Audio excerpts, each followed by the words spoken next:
एक बार इस सीन को देखो। जब आदमी डूब रहा होता है ना, वो कुछ भी पकड़ने की कोशिश करता है, जैसे डायरेक्ट पैसा बनाते हैं ना।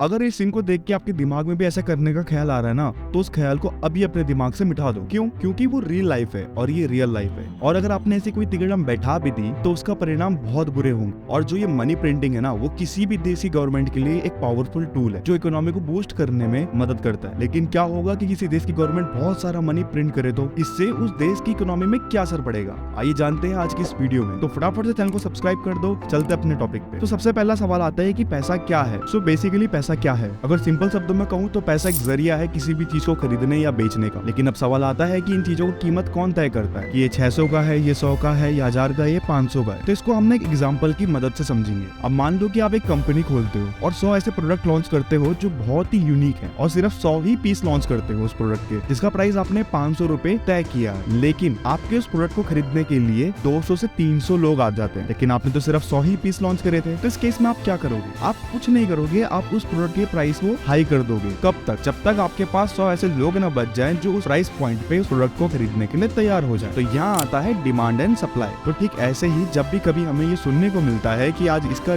दाम ज्यादा हो गया या फिर उसका दाम ज्यादा हो गया, जैसे सब्जियों का या फिर आप फल फ्रूट लेने जाते हो उन सब का, तो उस केस में भी ऐसा ही होता है। यहाँ डिमांड बढ़ती है तो वहाँ सप्लाई कम पड़ जाती है, तो वो लोग उसके प्राइस को हाई कर देते हैं। तो ठीक इसी तरीके से पूरी दुनिया में किसी भी प्रोडक्ट के प्राइस को डिसाइड करा जाता है, जिसको हम डिमांड एंड सप्लाई कहते हैं। लेकिन यहाँ पे एक इंटरेस्टिंग बात तो ये है कि आज से कई साल पहले रुपए, सिक्के या फिर कोई भी मूल धातु यानी सोने चांदी जैसी किसी भी मूल धातु का इस्तेमाल नहीं होता था लेन देन के लिए। मतलब आपको अगर कोई भी चीज खरीदनी है तो उसके बदले आपके पास कोई भी करेंसी नहीं होती थी जिससे आप कुछ खरीद पाओ। तो उस समय एक सिस्टम का यूज होता था जिसको कहते थे वस्तु विनिमय यानी बार्टर सिस्टम। उस समय बार्टर सिस्टम का प्रयोग होता था ट्रेड के लिए। अब जो ये बार्टर सिस्टम था उसमें ऐसा होता था कि सपोज आपको 1 किलो चावल खरीदना है और मुझे 1 किलो गेहूं, तो मैं आपके पास आऊंगा और हम लोग आपस में एक्सचेंज कर लेंगे। यानी जिस चीज की मुझे जरूरत है उसके बदले में मुझे कुछ देना पड़ेगा जो सामने वाले व्यक्ति को चाहिए। ऐसे वर्क करता था बार्टर सिस्टम। लेकिन ये जो तरीका था लेन देन का, इसमें काफी ज्यादा दिक्कतें थी, क्योंकि हर बार एक ऐसा व्यक्ति ढूंढना मुश्किल था जिसको आपके पास जो वस्तु है उसकी जरूरत हो या फिर आपको जिस वस्तु की जरूरत है वो उसके पास मिले। अब ये तो था बार्टर सिस्टम। और जब इस सिस्टम में काफी सारी दिक्कतें आने लगी तो लोगों ने गोल्ड को माध्यम बना लिया लेन देन के लिए। फिर इसके बाद सिक्कों का उपयोग होने लगा, फिर पेपर नोट, और आज की डेट में प्लास्टिक कार्ड, ई मनी और क्रिप्टो करेंसी। अब अपने टॉपिक में वापस आते हैं और जानते हैं कि आखिर क्यों गवर्नमेंट बहुत सारे नोट प्रिंट करके देश की गरीबी को क्यों नहीं खत्म कर देती। आखिर पैसे को प्रिंट करना तो गवर्नमेंट के हाथों में, तो क्यों ना ऐसा किया जाए कि बहुत सारे पैसे प्रिंट करे और सब में बांट दे ताकि गरीबी खत्म हो जाए।